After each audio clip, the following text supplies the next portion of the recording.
दोस्तों, शास्त्रों में बांस की लकड़ी जलाना मना है, फिर भी लोग अगरबत्ती जलाते हैं। यह बांस की बनी होती है। अगरबत्ती जलाने से पितृदोष लगता है। शास्त्रों में पूजन विधान में कहीं भी अगरबत्ती का उल्लेख नहीं मिलता है। सब जगह धूप ही लिखा हुआ मिलता है। अगरबत्ती केमिकल से बनाई जाती है।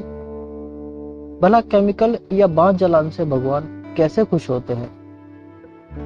पूजा साधना करते समय बहुत सी ऐसी बातें हैं जिन पर सामान्यतः हमारा ध्यान नहीं जाता, लेकिन पूजा साधना की दृष्टि से ये बातें अति महत्वपूर्ण हैं। गणेश जी को तुलसी का पत्र छोड़कर सब पत्र प्रिय है।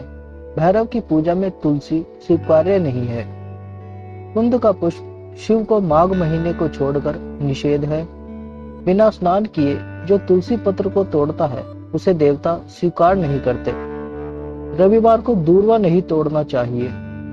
केतकी पुष्प शिव जी को नहीं चढ़ाना चाहिए। केतकी पुष्प से कार्तिक माह में विष्णु की पूजा अवश्य करें। देवताओं के सामने प्रज्वलित दीप को बुझाना नहीं चाहिए। शालिग्राम का आवाहन तथा विसर्जन नहीं होता। जो मूर्ति स्थापित हो उसमें आवाहन और विसर्जन नहीं होता। तुलसी पत्र को मध्याह्न के बाद ग्रहण न करें। पूजा करते समय यदि गुरुदेव, ज्येष्ठ व्यक्ति या पूज्य व्यक्ति आ जाए तो उनको उठकर प्रणाम कर उनकी आज्ञा से शेष कर्म को समाप्त करें। मिट्टी की मूर्ति का आवाहन और विसर्जन होता है और अंत में शास्त्रीय विधि से गंगा प्रवाह भी किया जाता है। कमल को 5 रात, बेलपत्र को 10 रात और तुलसी को 11 रात बाद शुद्ध करके पूजन के कार्य में लिया जा सकता है। पंचामृत में यदि सब वस्तु प्राप्त न हो सके तो केवल दुग्ध से स्नान कराने मात्र से पंचामृत फल मिल जाता है। शालिग्राम पर अक्षत नहीं चढ़ता। लाल रंग मिश्रित चावल चढ़ाया जा सकता है। हाथ में धारण किए पुष्प, तांबे के पात्र में चंदन और चर्म पात्र में गंगा जल अपवित्र हो जाते हैं। पिघला हुआ घी और पतला चंदन नहीं चढ़ाना चाहिए। दीपक से दीपक को जलाने से प्राणी दरिद्र और रोगी होता है।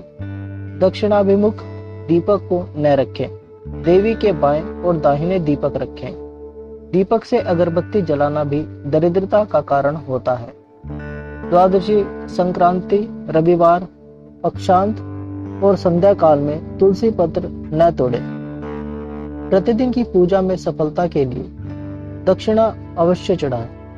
आसन, शयन, दान, भोजन, वस्त्र संग्रह, विवाद और विवाह के समय पर छींक शुभ मानी गई है। जो मलिन वस्त्र पहनकर मूषक आदि के कटे वस्त्र, केशादि बाल कर्तन युक्त और मुख दुर्गंध युक्त हो जप आदि करता है तो उसे देवता नाश कर देते हैं। मिट्टी, गोबर को निशा और प्रदोष काल में गोमूत्र को ग्रहण न करें। मूर्ति स्नान में मूर्ति को अंगूठे से न रगड़ें। पीपल को नित्य नमस्कार पूर्वाहन के पश्चात दोपहर में ही करना चाहिए, इसके बाद न करें। जहाँ अपूज्य की पूजा होती है और विद्वानों का अनादर होता है, उस स्थान पर दुर्भिक्ष, मरण और भय उत्पन्न होता है। कृष्ण पक्ष में ऋतिका तिथि में, श्रवणावधि नक्षत्र में लक्ष्मी की पूजा न करें। मंडप के 9 भाग होते हैं, वे सब बराबर के होते हैं, अर्थात मंडप सब तरफ से चतुरासन होता है, अर्थात टेढ़ा नहीं होता। जिस कुंड की श्रृंगार द्वारा रचना नहीं होती वह यजमान का नाश करता है।